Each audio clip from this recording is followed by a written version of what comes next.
Ronaldo estaba en las gradas, también Roberto Carlos y Kaká, tres hombres con un puñado de copas del mundo entre ellos, de vuelta en el MetLife Stadium para ver a la próxima gran selección de Brasil comenzar su marcha hacia una histórica sexta estrella. Lo que se encontraron, en cambio, fue a Ayoub Wadih, un chico de 18 años desarmando públicamente su mediocampo. No marcó, no dio ninguna asistencia. Hizo algo espectacular. Durante 90 minutos contra Casemiro, Bruno Guimaraes y Vinicius, una de las delanteras más caras del planeta, Wadih jugó como un chico que ya ha jugado 1000 partidos. Y al que la ocasión le resultaba un tanto aburrida. 60 pases completados de 66, 9 duelos terrestres ganados, 5 intercepciones y 11,5 kilómetros recorridos. Más que cualquier otro jugador en el campo, ya fuera brasileño o marroquí. Un adolescente en su primer partido de la Copa del Mundo corrió más, pasó mejor y resistió más que un equipo construido para ganarlo todo. Marruecos se adelantó por medio de Saibari. Hizo falta un momento de magia de Vinicius para que Brasil se escapara con un punto. Pero lo más aterrador es que este no es el techo de Wadih, es su piso. Hay una forma de ver a los futbolistas jóvenes que los ojeadores entienden y los aficionados rara vez lo hacen. Un adolescente no es un producto terminado, es una apuesta por un futuro que nadie puede ver todavía. La mayoría de esas apuestas son baratas porque a la mayoría les faltan años para dar frutos. Acertar en la mayoría de sus decisiones y ser determinante. Todo es promesa, cero pruebas. Están a una mala entrada o un mal invierno de desaparecer. La apuesta por Wadih es cara por la razón opuesta. Él ya ha disipado el riesgo. Fue titular en la Ligue 1, titular en la Liga de Campeones, titular contra Brasil y aún no ha cumplido los 19 años. Cada pregunta que normalmente convierte un prospecto en una apuesta, como si puede soportar la velocidad, el contacto físico, el ruido, las grandes noches, él ya la ha respondido. Lo que queda son solo años de crecimiento físico y técnico apilados sobre un jugador que ya es así de bueno. Esa asimetría es lo aterrador, no lo que es ahora, sino la forma de lo que puede llegar a ser después. Pero ¿quién es realmente Wadih? Nació en Senlis y creció en Creil, una ciudad trabajadora en el departamento de Oise, al norte de París. Hijo de padres marroquíes que hicieron su vida en Francia, empezó a perseguir el balón a los 5 años en el equipo local, el AFC Creil, y se quedó allí 9 años. A los 13, el PSG y el Mónaco ya lo veían como un improspecto, pero él eligió al Lille, el club que ha convertido su academia en una línea de producción para la élite de Europa. Entonces comenzaron los récords y dicen más de él que cualquier video de highlights. El 5 de octubre de 2023, con 16 años y 3 días, Paulo Fonseca le dio la oportunidad de debutar con el primer equipo en Europa al jugar en la Conference League. Se convirtió en el futbolista más joven de la historia en jugar una competición europea de clubes. No el más joven del Lille, no el más joven de esa temporada, el más joven de toda la historia del fútbol continental de clubes. Poco más de 2 semanas después, se convirtió en el jugador más joven en la Ligue 1 desde 1981. El Lille no lo protegió como los clubes suelen proteger a los niños. Lo lanzaron al fuego porque siempre salía de él sin quemarse. La prueba más clara llegó exactamente un año después de ese debut y el momento fue casi cruel por lo perfecto que fue. Imagina la situación con la que se despertó el entrenador Bruno Genesio esa mañana. La mitad de sus opciones para el mediocampo estaban lesionadas, no le quedaban jugadores experimentados y tenía un partido que no se podía permitir perder. El Real Madrid en casa, los reyes vigentes de Europa, en la fase de liga. Así que recurrió al chico que cumplía 17 años ese mismo día. Un chico de 17 años haciendo su debut como titular en la Liga de Campeones el día de su cumpleaños en el centro del campo contra Jude Bellingham, Aurélien Tchouaméni y Eduardo Camavinga. Un trío valorado en 250 millones de euros. Lo razonable era esperar un control de daños. Lo que sucedió en cambio fue una clase magistral. Wadih completó 43 de sus 44 pases, sostuvo el centro del campo junto al capitán Benjamin André, mientras el Lille asfixiaba a los campeones de Europa y terminaba ganando 1-0. Recuerda esos 3 nombres: Bellingham, Tchouaméni, Camavinga, porque volveremos con ellos más adelante. Un mes después fue nombrado jugador del partido contra la Juventus, jugando de tú a tú con Locatelli y Thuram sin pestañear. Para enero de 2026 se había convertido en el jugador más joven en alcanzar los 50 partidos en la Ligue 1 con el Lille. Ahora ha jugado cerca de 95 partidos en la máxima categoría del club y cuando la defensa de Genesio fue devastada por las lesiones, el mediocampista, que entonces tenía 17 años, fue y cubrió la posición de central también, porque ¿por qué no? Cuando dejas de lado el romanticismo de analizar su perfil, entiendes toda la emoción alrededor de él. Wadih mide 1,85, maneja ambas piernas y es casi imposible de presionar. Recibe perfilado de espaldas a la portería con los rivales rebotando contra él, protege el balón con sutiles movimientos de cadera y sale por el otro lado ya mirando hacia adelante.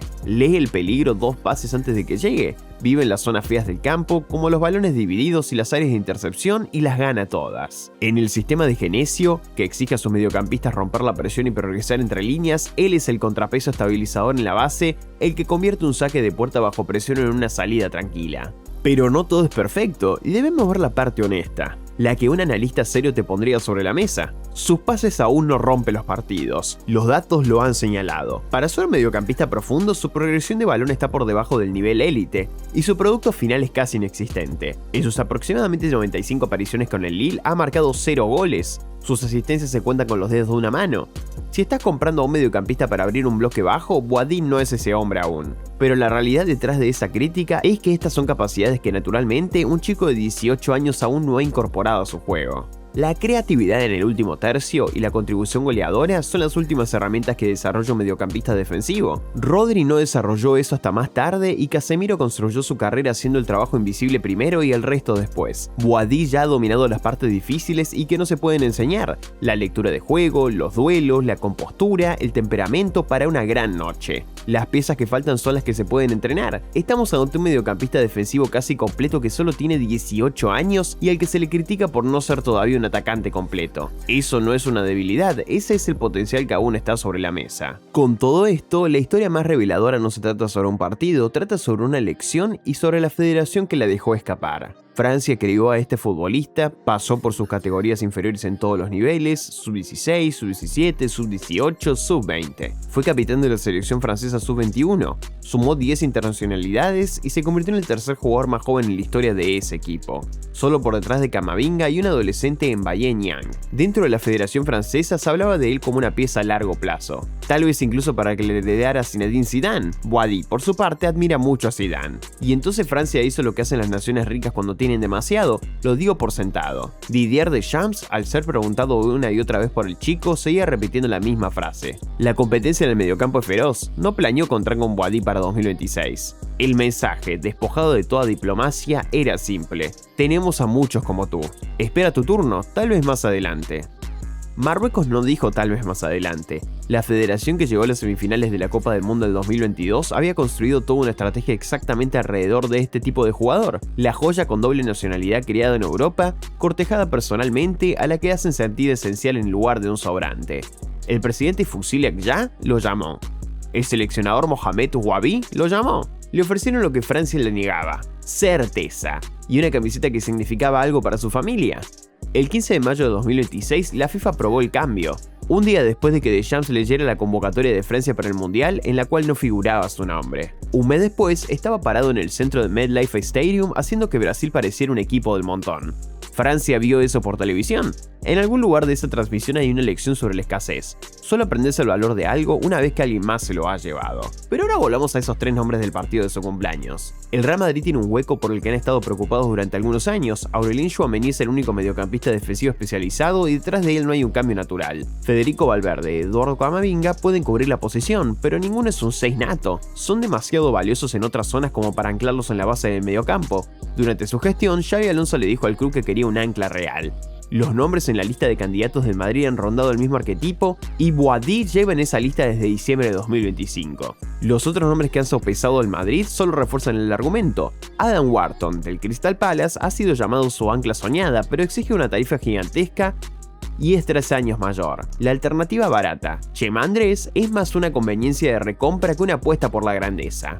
Boadi se encuentra en la posición más rara de todas, un techo de élite y una juventud de élite en el mismo cuerpo. El único perfil que satisface tanto a los hombres de fútbol como a los contables. Fíjate en lo que realmente hace el Madrid y el encaje se vuelve casi hecho a la medida. Este es el club que fichó a Camavinga con 18 años, a Tchouaméni con 22, a Bellingham con 19 y a Endrick antes de alcanzar la mayoría de edad. No son casos de fichaje de jugadores terminados de 33 años para tapar un hueco por 2 temporadas, son compras tempraneras, donde llevan al mejor mediocampista joven del continente y dejan que el Bernabéu termine de esculpir la obra. Boadi, un destructor y pasador diestro de 1,85 que ya juega en la Champions League sin miedo a los 18 años, es la versión más pura de ese modelo en aparecer desde el propio Tchouaméni. Y luego está la ironía. El exacto mediocampo que Boadi superó en su 17º cumpleaños es el mediocampo en el que entraría o tal vez reemplazaría. El Lille quiere entre 70 y 80 millones por él y el Arsenal ya ha visto cómo le rechazaban una oferta. El Madrid rara vez pierde estas carreras una vez que decide que jugador es el elegido. Sin embargo, este es solo un capítulo de su historia, no la totalidad. Aunque de todas las puertas que tiene abiertas, esta es la que mejor encaja para continuar su carrera. La lista de clubes que persiguen a un joven de 18 años parece el sorteo de cuartos de final de la Champions League. Real Madrid, PSG, Arsenal, Liverpool, Chelsea, Bayern y más. Ese no es un mercado reaccionando a lo que Wadi ha hecho. 0 goles no inicia en una guerra de ofertas, es una apuesta a largo plazo que de alguna manera ya ha rendido frutos en sus primeros plazos. Un jugador con un debut mundialista contra Brasil y una victoria en la Champions League sobre el Real Madrid. Tiene la mentalidad necesaria para dominar en la élite y una flexibilidad táctica sobresaliente. Desde mediocampista defensivo, pasando por ambos lados del pivote, hasta central de emergencia, ya ha jugado en todas esas posiciones y tiene años de crecimiento por delante. El miedo que debería sentir un rival al ver a Boadí no es el miedo a un jugador en su mejor momento, el verdadero miedo es más frío y más simple. Porque no estamos viendo el producto terminado, estamos viendo el borrador. Y el borrador ya dominó el mediocampo, cubrió más terreno que nadie y apenas perdió el balón contra Brasil. Así que la pregunta no es si Ayoub Boadí se convertirá en un futbolista de primer nivel, porque ya lo es. La pregunta es la que nadie, solo el tiempo, podrá responder. Porque si este es el piso, ¿dónde demonios está el techo?